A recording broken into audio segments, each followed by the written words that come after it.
Is America headed for demise? I mean, we're seeing skyrocketing inflation, the crime rate is way up. We're seemingly marching ourselves into world war with several nations around the globe. What is going to happen to us? With us now is Caleb Maupin. He recently wrote the book, Where is America Going? Marxism, MAGA, and the Coming Revolution. Caleb, I'm very interested. Thank you so much for joining the show. Sure, glad to be here. Marxism, MAGA, and the coming revolution. What do Marxism and MAGA have to, are you saying that is one against the other? Are they the same? What is your position on that? Well, essentially, I'm using Marxist analysis to explain where the United States is going and why we are facing a crisis. And I argue it's rooted in a long term economic fallout, and then that gives rise to divisions among our ruling class. But part of the reason I gave it that provocative title is because when I was a college student, I remember I had a professor, an older man who had lived in both Vietnam and China, spoke both languages fluently. And I remember he one time took me aside and he said to me, Caleb, American communists have no idea what they're talking about, right? And he told me very provocatively, he said if Mao were alive and living in the United States, he would go to the poorest corner of Appalachia and start some kind of George Washington Bible gun club. And I heard that and I was like, what is he talking about? What in the world is he getting at? And it took me years. I was part of Occupy Wall Street, and then I started traveling internationally. I visited Venezuela a number of times. I've been to the Islamic Republic of Iran. I've been to global communist gatherings in Sochi, Russia, and in Ecuador, the World Festival of Youth and Students. And I've realized that what we consider to be leftism in the United States of America has nothing to do with what Marxism is around the world. And that what's happening right now with Donald Trump, with the events of January 6th, is the beginning of a process. When you enter a long term economic and political crisis as a society, when the elite start fighting against each other, they start bringing people into politics to kind of battle each other on their behalf. And it's that kind of process that gives birth to the kind of events that we've seen in the 20th century with socialist revolutions. And that many leftists in the United States, when it really gets down to it, are just kind of defenders of the status quo at this point. They're defending the FBI, they're defending the wars, etc. However, there are a layer of Americans who are struggling economically, who want the country to have an economic reboot. And many of them are supporters of Donald Trump. There's a meme on the internet. They talk about MAGA communism. And now, I don't fully embrace that brand. That's not my brand exactly. But I would say this book is the closest thing that has yet been published to a MAGA communist manifesto. Because I argue that the tendencies and the trends in U.S. society that gave birth to Donald Trump and MAGA are the tendencies that could potentially give birth to a real, genuine socialist movement in America. And that the left, or the so called left, is not putting its energy and paying attention and focus in the right way. I think it's going to be a hard sell, I would think, for for MAGA people to embrace Marxism. Is that what you're getting at? Not at all. What I'm saying is that America, the United States, is facing a long term society wide crisis. And this kind of crisis is rooted in the economic foundations of society. And it is leading us to political turmoil that could potentially give birth to a genuine socialist movement. And what we call the left in the United States is not that. In the book, I talk about Zbigniew Brzezinski and how he wrote a very important book during the 1970s, the technotronic era he started referring to. And basically, he argued that the 1960s New Left was not a danger of communist revolution or anything like that. Rather, it was a cultural reaction to the changes in society that were happening as a result of the information revolution. And he argued that rather than fight against the New Left, the civil rights movement, the anti Vietnam War protest movement, the counterculture, rather, the energy there could be hijacked and utilized against the communist bloc, right? And we saw that with the color revolutions. And he argued that that with the information revolution and putting the United States at the center of the computer revolution, what could happen was the world could be, quote unquote, Americanized. And the ideology of liberalism, not liberal as in left or versus right, but rather liberal as in individualism above all else, rejecting any collective identity. The American notion of individualism could be universalized throughout the world. And that is what we have really seen. The world has been Americanized, and the USA was victorious in the Cold War. The communist bloc was largely brought down, and we've seen the Americanization of the world, and we've seen the computer revolution, but it has only amplified deep problems in our economic and political system, to the point that we are seeing the breakdown of society. And I compare it to the fall of the Roman Empire. And ultimately, there is going to be some kind of reckoning. The United States is going to have to move to some form of illiberalism in order to survive. But what kind of illiberalism will that be? That's what I get into in the text. Yeah, that's interesting. So I guess I should ask you first, what is leftism then? What is the US's version of leftism versus what you would consider to be leftism? Well, the terms left and right, historically, it comes out of the French Revolution. In the French Revolution, the king was brought down, and they formed a National Assembly. And the people in the National Assembly who were more sympathetic to the king sat on the right, and the more radical forces that wanted to march into the future and be modern, they sat on the left. And that's where the connotation came from. So what does leftism really mean? It kind of just means historical progress, the desire to advance, whatever that means. Now, what's interesting, though, is we saw in the United States, there was, you had the Communist Party during the 1930s that were big supporters of Roosevelt, that mobilized against fascism, built the labor movement, were key in bringing up the issue of civil rights. But after the Second World War, you saw McCarthyism and the breakup of the Communist Party. The Communist Party was significantly weakened. But you also saw the CIA, the American Central Intelligence Agency, launch a program called the Congress for Cultural Freedom, where they started subsidizing socialist and left-wing publications to push forward a message that was against the Soviet Union that would be useful to American intelligence. And many of the big left-wing names of that period, Susan Sontag, Mary McCarthy, Hannah Arendt, and others, came out of the CIA covertly propping them up. Magazines like Partisan, Review, Encounter, Der Monat, when they talk about the Frankfurt School, Theodor Adorno, these individuals were being promoted, and this is fact. I mean, this is documented. I mean, this is factually acknowledged by the CIA itself. They began promoting certain leftist personalities. But those leftist personalities they were promoting, not only were they against the Soviet Union and against China, they framed leftism in the terms of radical individualism. It was about the intellectuals versus the mob. And it was really an extension of what began with Friedrich Nietzsche, what was continued with Ayn Rand and others, the teachings of Leo Strauss, what can be called philosophical irrationalism, which is the belief that there is no real truth, that when it really gets down to it, it's just kind of a law of the jungle scenario out there. And the people, the broad masses of people, the working class, are very dangerous, because if they get together, they'll threaten the great intellectuals and their freedom. And that kind of thinking, philosophical irrationalism, anti-populism, that became synonymous with leftism. And in the United States, that's really what leftism has become. It is almost like teenage Satanism, right? In the United States, if you don't like your parents, you don't like the government, you don't like your teachers, you study the enemy ideology. You study communism because you're against society. That's not what it is in the former Soviet Union. That's not what it is in China today. It's a very different thing, right? It's very much these societies trying to grow. And the emphasis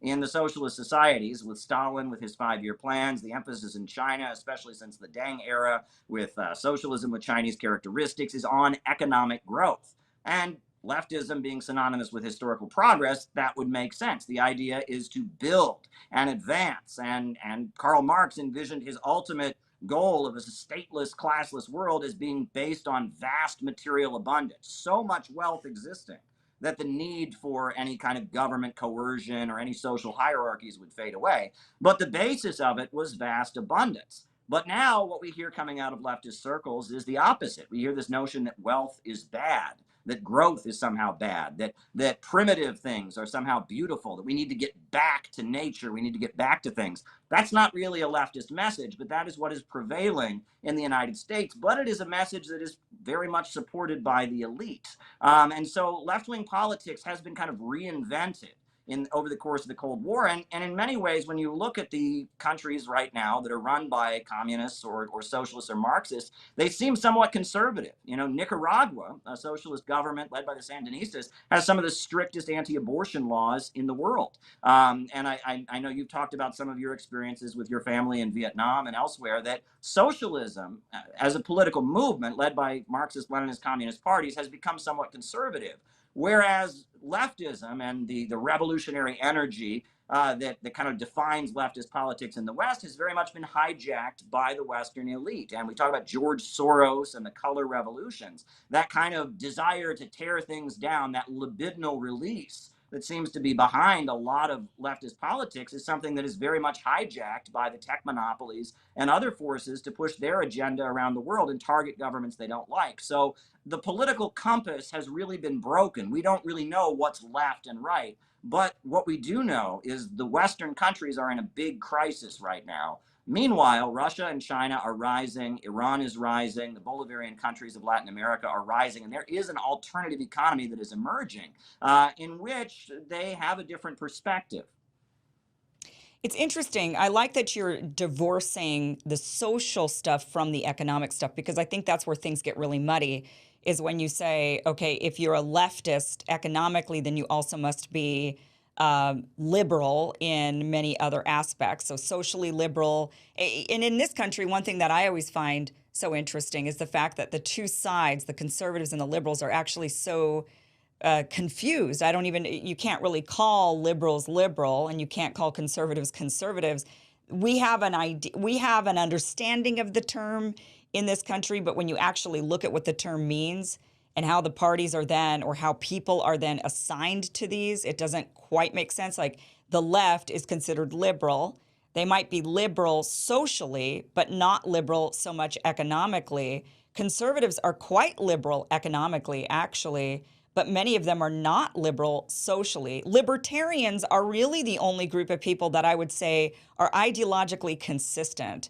And libertarians, but where it doesn't get consistent is libertarians are lumped in with conservatives, when in actuality, libertarians are the extreme liberal group in America. They are liberal on every front and should be considered liberals. They are, I would say, the antithesis of what liberal is. They're very liberal socially. They say, yeah, live and let live, do what you want to do. I don't care about all these different social questions. And they're also economically very liberal, where they just say, live and let live, let government, get government out and let businesses do whatever businesses want to do. So, but I don't know if we have the same, maybe I'm not thinking it through thoroughly, but do we have a conservative, economically conservative, and socially conservative group in America? That almost sounds like what you're almost proposing in some ways. I mean, that would almost be like Nicaragua in a way.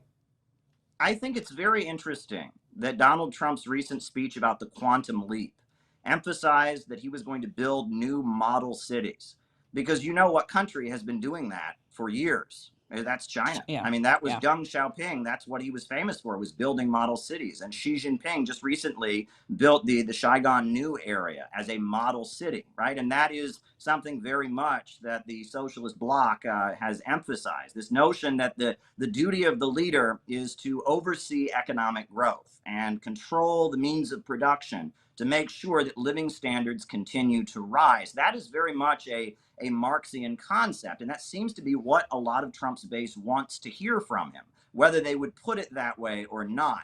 The other thing that I think is interesting is on the right now, there's a lot of anger at globalism. That is the target, is globalism.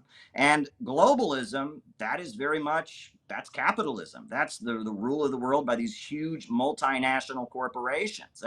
And if you read the Communist Manifesto, Marx spends the first several pages talking about how all the things that are important to conservatives, like the family, like tradition, like loyalty to one's country, are being destroyed. He's writing this back in 1848 by capitalism. And he says they're leaving nothing but the remaining nexus of between man and man, callous self-interest, callous cash payment. I mean, many ways you could argue that global capitalism in our time is very, very radical and liberal, and it is something that conservatives are very upset by, right? And when they rant against big banks and big corporations, when Trump says we should put America first, he's kind of yelling and challenging, at least in words, an economic order that is very much what Vladimir Lenin wrote about when he wrote Imperialism, the Highest Stage of Capitalism, describing the move from industrial capital to the rule of the world by big banks that essentially hold back development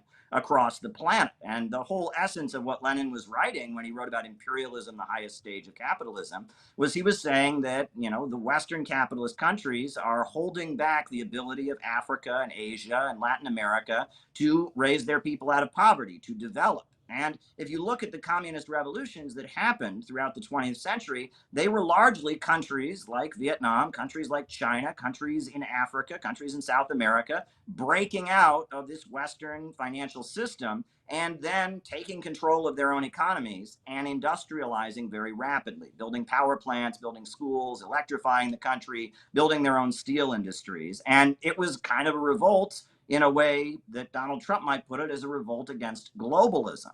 So the way we think about politics in the United States is very, very wrong and very confused. And I argue that what's happening with Trump is the beginning of a process. As American society continues to be less and less stable, as living standards are dropping, the elite are fighting with each other, sections of the elite are bringing working people and average people into politics as their foot soldiers. And that is the kind of thing that could potentially lead to, whether it's some kind of socialist society in the United States, or it could lead to some kind of very dangerous form of fascism.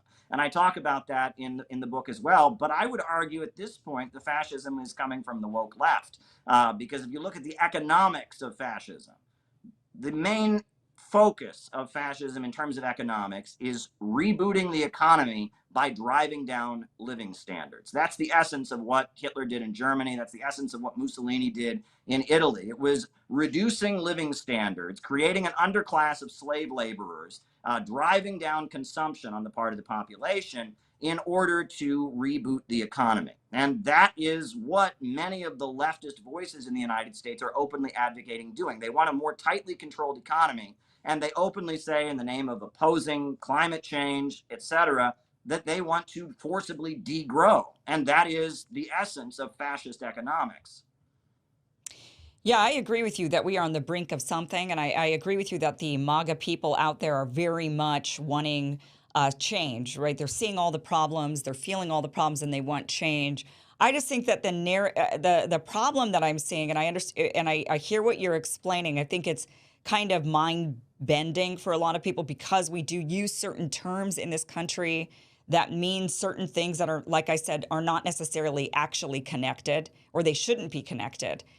One of those things, so when you talk about a socialist economic revolution, obviously I think anybody who's MAGA is going to reject it outright if it contains the term socialist in any way, shape, or form, right?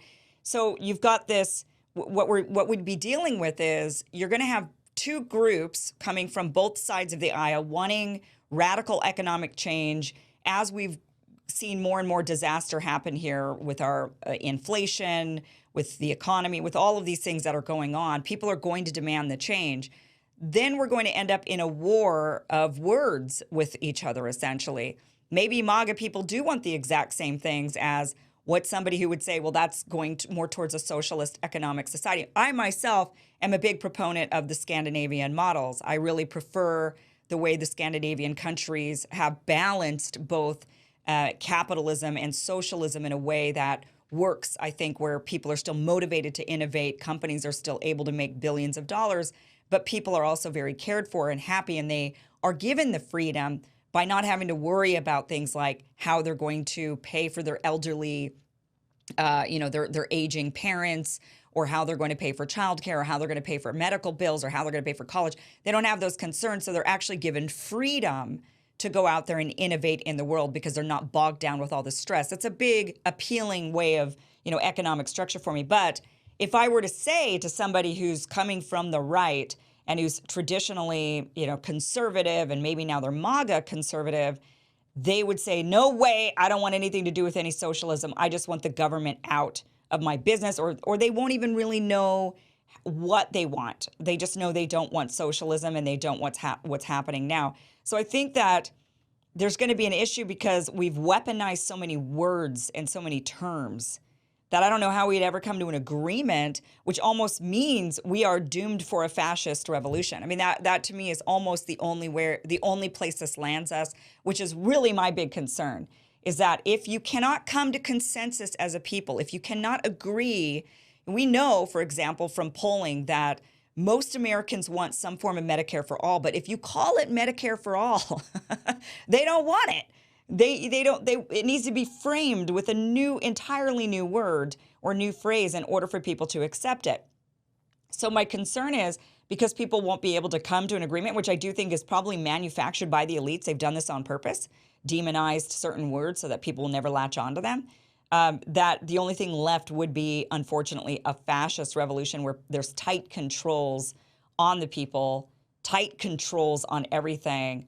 That's almost, I don't know if there's any other way around that. But you're saying, I mean, you seem more hopeful. You Well, seem more at hopeful this that there's a point, different way.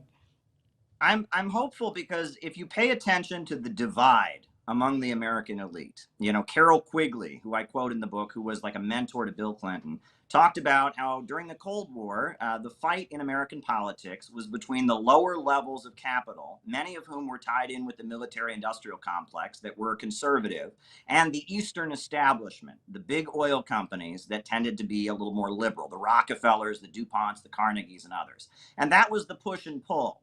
And we've entered a period now where it seems like because of Silicon Valley, that Eastern establishment, the ultra rich, have gotten the upper hand.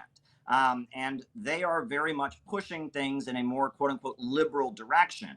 But they have resolved that the way to solve the economic crisis is to reduce consumption and to kind of transition the United States to a post industrial society. Whereas those lower levels of capital, that are a lot of which are tied into the military, they still believe in economic growth. They just want to make money. And they don't appreciate, being restrained, et cetera. The thing is, Russia, China, Iran, Venezuela, Cuba, all those countries also want to grow. And so there is a common interest there. And it's very interesting to me that some of the main anti-war voices, or the people that have been the harshest critics of U.S. foreign policy in recent years, have come out of the military. Tulsi Gabbard is a great example of that. And we saw how Michael Flynn was forced out of the Trump administration. And it seems like there are many folks in the military and many folks in that military sector of the U.S. economy who just don't really like the idea of an endless confrontation with our geopolitical rivals, but instead would be interested in an economic reboot of the country in possible coordination with those countries that are pulling themselves up out of poverty and have, Marxist or socialist leaders. So we're entering this odd period where the layer of U.S. society that was the most hawkish and right-wing during the Cold War is now more sympathetic to forces around the world, whereas the Eastern establishment is in this hawkish mode to try and defend a dying financial system. They're trying to defend, the Wall Street, London, global economic order that is just falling apart. But there is a real economy in the United States. It's based on building things, physical economy. And that physical economy would have more to gain by trading with Russia and China and doesn't have much to gain in the long term from a real war. They might make money in the short term by selling weapons, but a real all-out war with China or with Russia is not a war that's going to end very well for the human race, and we all know that. So we're entering a period where I do believe that the layer of U.S. society that wants economic growth, as well as the millions of working class people in this country who, as you said, do want Medicare for all, do want their lives to get better, don't accept the notion that they should just be poorer because that's what Mother Earth needs, or that's just the way the world is. They don't appreciate seeing their living standards go down. we could see some kind of strange alliance emerge out of all of this. In the book, I talk about the Chinese flag, for example.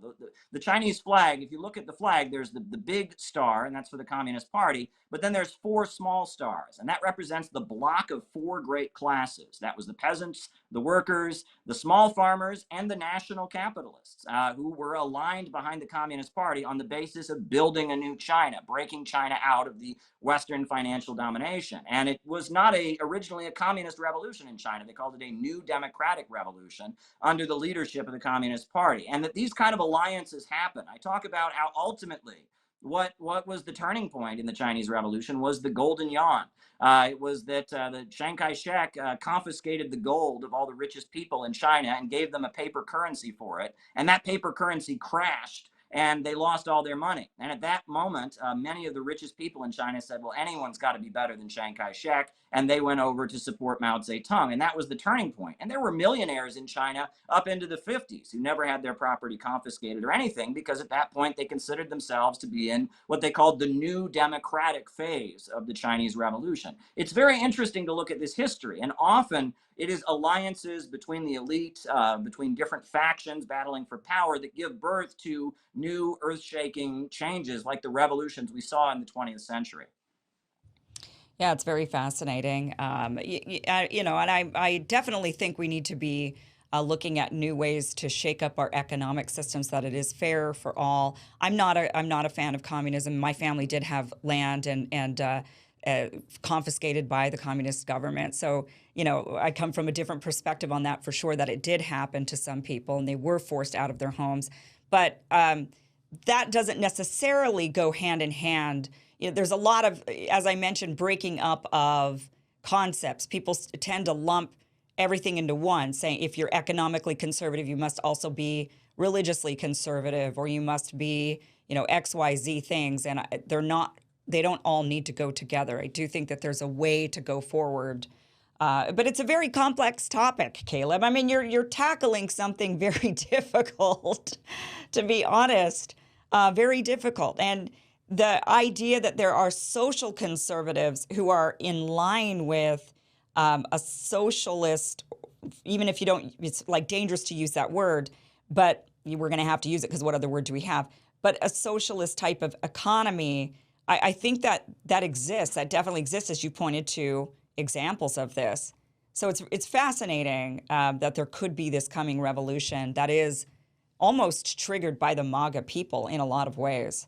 That's I would argue interesting. that they are a symptom of the crisis that we are in, and our Right. elites are fighting with each other. And at the end of the day, most Americans don't want World War III, and most Americans want economic growth. They want their living conditions to get better. And at this point, I think it's only a matter of time before sections within the elite that can promise that and deliver on that begin to mobilize the population.